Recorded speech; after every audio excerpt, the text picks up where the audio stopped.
Travis, here's a guy who obviously had a heck of a stretch for us last year, and we looked at it that this was a new year and this was a new beginning, and we wanted to go based on what we saw and take the whole process into play. And when you talk about JJ and what he did during camp and his contributions on offense, his willingness and his desire to be an excellent special teams player, which you saw during the preseason, and the whole picture of that and how it fits into the group at receiver. And then when you talk about numbers, again, we don't look at it just as who we're keeping on the 53.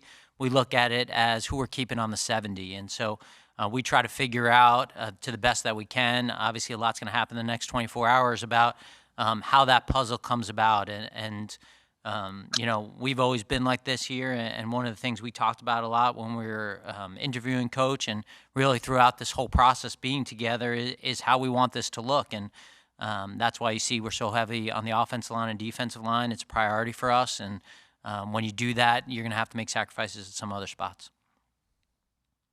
And Nick, could you answer with Travis, what does he need to do as far as consistency to make that 53? Well, again, I don't want to get into that as far as much as what Howie's saying right there with the offense and defensive line carrying the guys that are offense and defensive line. But if really what I'd like to talk about more is that JJ, right? Again, we've talked a lot about on this team that good teams play well on offensive line, defensive line, and on special teams. And JJ really did a good job this year on special teams, and sometimes that's the thing at the end of the day that is the separator of what's happening on special teams and what he can do over there in Coach Clay's room. Thank you. Go ahead, Tim, and then John McMullen. The first part I have for Howie and the second for Nick, if that's all right. In respect to the Gardner Minshew acquisition, how was that communicated to Hurts, and how did he respond to it? And then for Nick, are you ready to name Hurts the starter now that we're through the preseason? Well, everybody knows our priority on quarterbacks, Tim. We're obviously a quarterback. What's the word about factory? Factory, yes. So I think that it's a priority for us, and we're always going to invest in that position. And we had a chance to talk to Jalen and to Joe, too, and tell them that we thought it was an opportunity to get a good player, a good person, and at an important position. And certainly Jalen had an excellent preseason and continued to get better. And Joe was really impressive during the preseason and during camp as a whole. So I think that in 15 of the last 16 years here in Philly, we've carried 3 quarterbacks. So I don't think it's unusual for us. And when you look at the 17-game schedule and everything that's kind of going on in the world, we thought it was a good opportunity for our football team to improve. How did Jalen respond to that, Howie? Oh, he was great. Jalen's all about the team, and he's very confident in his ability and, very secure in where he stands with all of us. Yeah, and as far as your question on Jalen, really nobody else got any reps with the ones. And Jalen's known, hey, nobody else has gotten any reps with the ones but me, and Jalen's our starter. And really and he's done a great job. We wanted him to take advantage of the opportunity and take the reins with the advantage of the opportunity that he got. And we feel like the preseason that he did that. I consistently saw a player that got better every single day. I consistently saw a player make the read, getting better with his reads and his accuracy and his ability to run and when not to run, and so he did exactly what we wanted him to do. Again, nobody else has worked with the one, so you could really argue that we named a starter a while ago, but Jalen will be our starter, and he's earned that right with a great preseason, and we got a lot of confidence in him and in that room in general. Thank you. Go ahead, John, and then Zach Berman. Hey guys, question for both of you. Howie, just follow up on the quarterback situation from Gardner's perspective. How did you address things with him? He obviously wanted to compete with Trevor Lawrence and Jacksonville. And then Nick, your core values, you always talk about connection is number one. This is the first time you had to do this as a head coach. How difficult was it for you? Yeah, I think with Gardner, coming in this late in camp and really after the preseason, I think his priority is just learning the system, really connecting with his teammates and his coaches. And we see his work ethic already. He's always around. He's always in the building. I think that's the first priority. And really, just seeing those guys even out together, you see that the three of them really connecting and getting to know each other. So. I think that's the priority right now. Gardner's a good teammate. He knows it's about the team, and it's about supporting the guys who are playing. Yeah, today's a difficult day, whether you're a position coach, whether you're a coordinator, whether you're a head coach, whether you're a general manager. It's a tough day. There's guys that that you have to let go that you've built connection with, and so. I just think honesty is always the best way to go with them, and tell them what they need to work on and what they can do better. I just never went wrong telling somebody the truth, and it's hard. It is hard. It's you got guys in there that you really care about, that good teams connect with each other. And we've been trying to do that from day one here. Then we got here, and that's just not 1 through 53. That's not just 1 through 70. That's 1 through 90 players. Like, you try to connect with all those guys, and that's why you coach. That's why I coach. I coach because I love being on a team still, and I love connecting with players on a team and the football players on our team. And so, anytime you have to make a cut. And anytime you have to talk to a player about that, that's tough. But again, when you're honest with them, they might not always like what you're saying, but we owe it to them to be honest with them. We owe it to them to tell them the things they need to do to continue to work on their craft, and I think that goes a long way. Zach and then Dave Zangaro. Hi, this one's for Howie. How much did the vested veterans and the waiver wire factor in to the composition of the roster? And with the 2 young rookie defensive linemen, how did you factor in the long-term development there versus, I guess, what you saw during the past few weeks? Well, in terms of the first question, Zach, I'm not sure I understand the question. Sure. In terms of exposing players to the waiver wire versus vested veterans who wouldn't go on the waiver wire, and so you could potentially bring them back, such as you did with Cravon LeBlanc last year.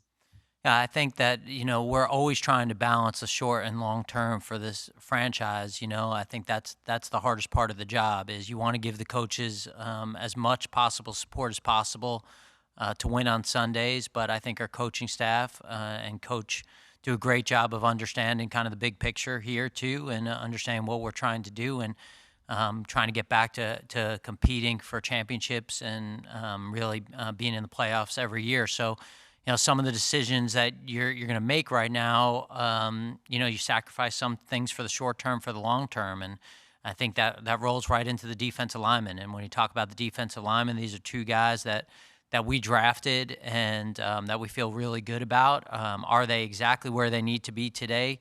No. I think that when you talk about coming into any profession, as you grow, as you learn, as you get better with time and experience, that helps. And we see the potential in these guys. And I think that, Teron, you saw the flashes. You saw both those guys in the last preseason game. They got better and better. And that's what we're looking for young players. We're looking to see that they continue to improve, and they got the tools in their body. We had good grades on both those guys coming out. We love the character and the work ethic, and so we want to work with those guys and develop them. And I think that, kind of looking back, it's maybe sometimes we've gone with an older guy in the short term, and then the next year we got to go draft another guy at that same position. And so I think we're investing in our player development program. We're investing in our coaches and trusting in those guys, and to get these guys better and be ready to play this season. Go ahead, Dave, and then Jeff McLean. Hey, Howie, this roster is noticeably light at running back and receiver. with where you guys are in the waiver claim order? Is it likely we see something there? And then Nick, are there specific traits at those two positions that you're missing in those rooms right now? Yeah, Dave, I think, again, it goes to when you carry as many linemen as we're carrying right now, you're going to have to go light somewhere. And it just so happened right now those are the two positions. We'll get back upstairs. You know, our front office is doing a great job, our scouting staff, of putting together a list as guys get cut. We're going to watch a lot of those guys. We're going to have a lot of discussion to in the next 24 hours. Again, you know, as we look at it, it's not just the 53, it's the 70. And we'll add players for sure here in the next 24 hours.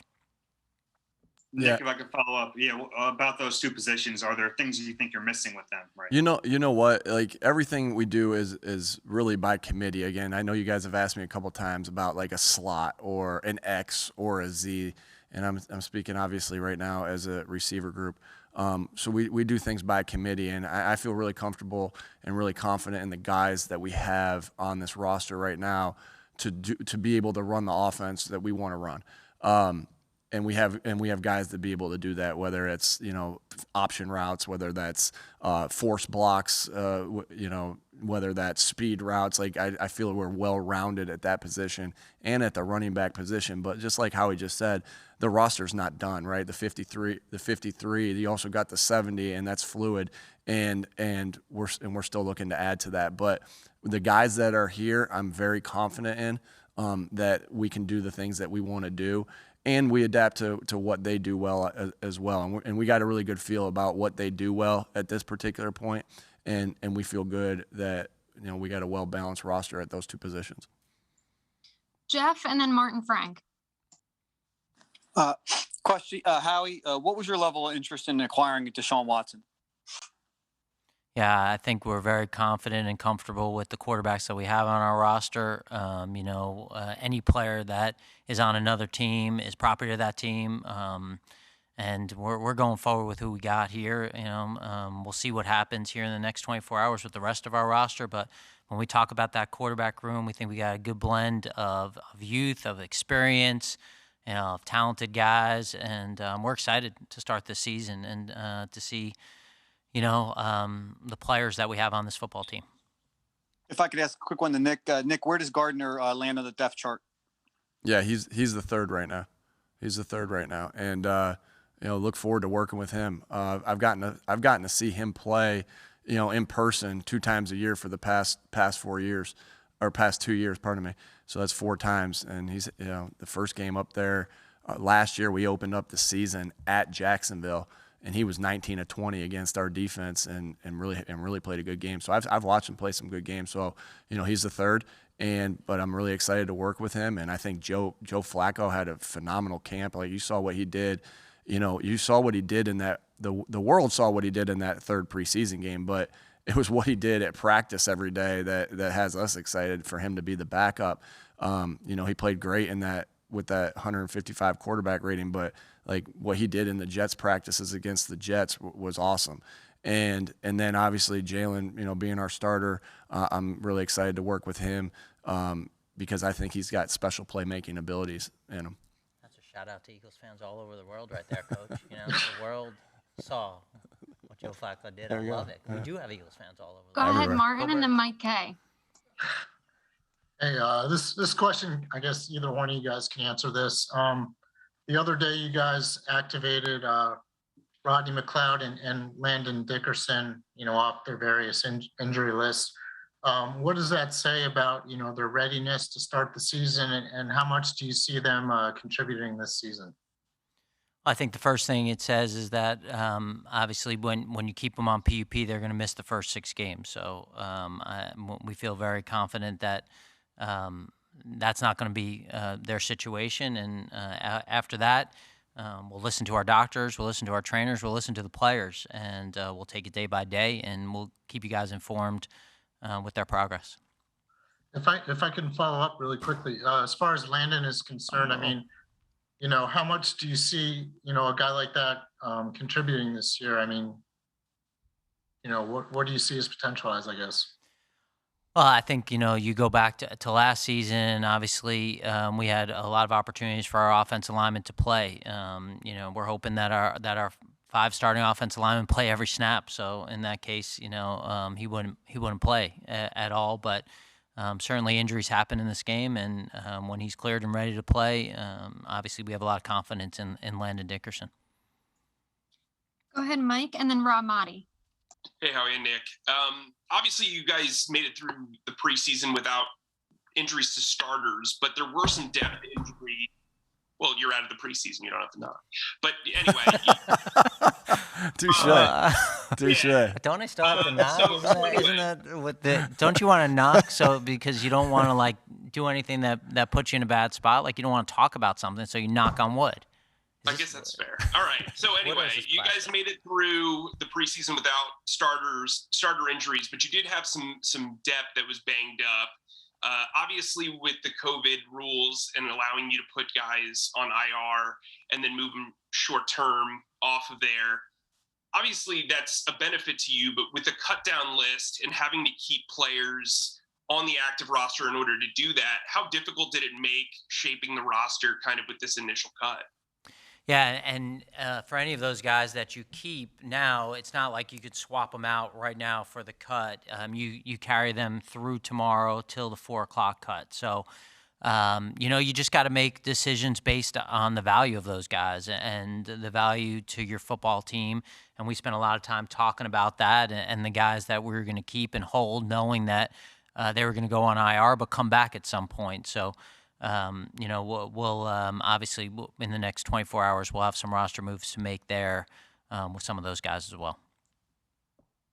Go ahead, Rob, and then EJ. Hey guys, Howie, Urban Meyer said earlier today that vaccination status played a role in their cut down decisions. I was wondering if, I see your eyes lighting up.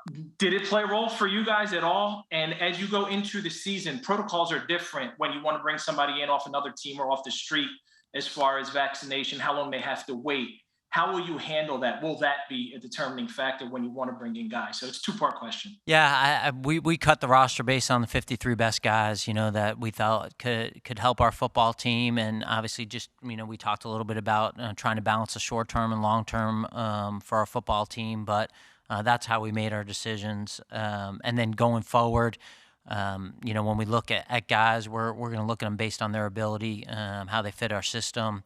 If what their background is to make sure we're bringing in the right people into this building. So that's really how all our discussions have been about.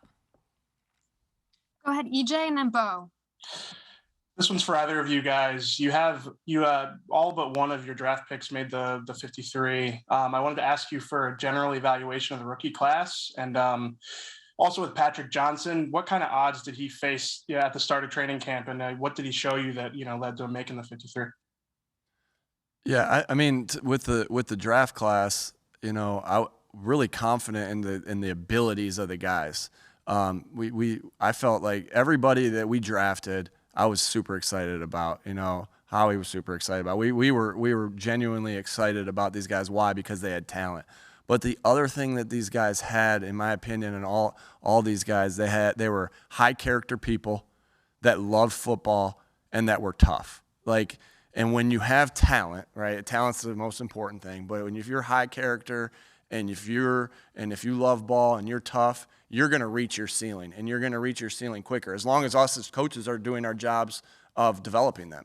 And so I don't think it's any secret that the type of people, the type of players first, and then the type of people that we brought in here have made this roster. So really excited about that, and excited to see how they continue to develop as the season goes along.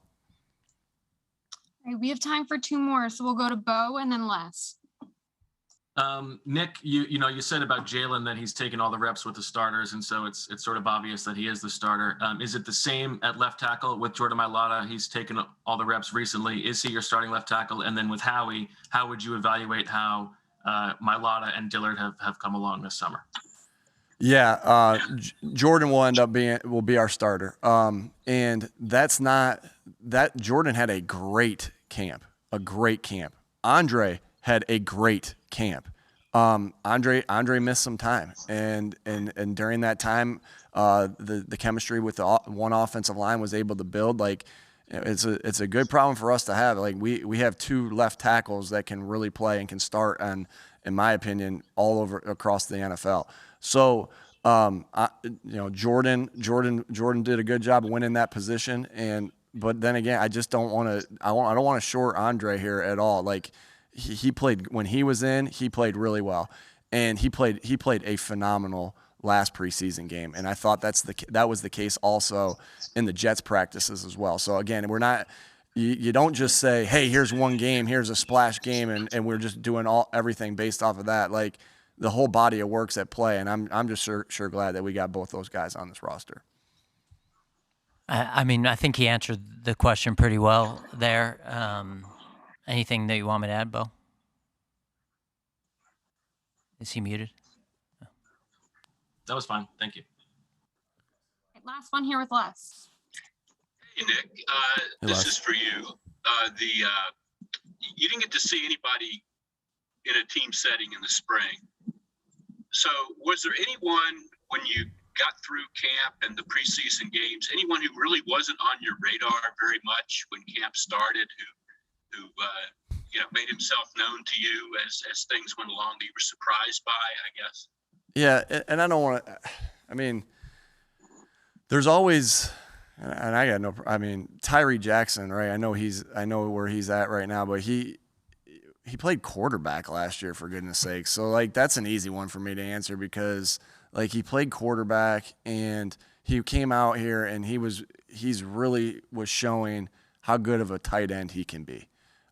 Super happy with that. But Tyree again is this high character guy that loves football, that's tough, and he's got a lot of talent in his body, and so I guess that's I want to make sure I give you at least one guy less right there because there's multiple guys on the team there, and so Tyree's definitely one, and it's no surprise his tight end. We got a great tight end coach, in my opinion. We got the best tight end coach in the NFL, and Jason Michael, and so it's again.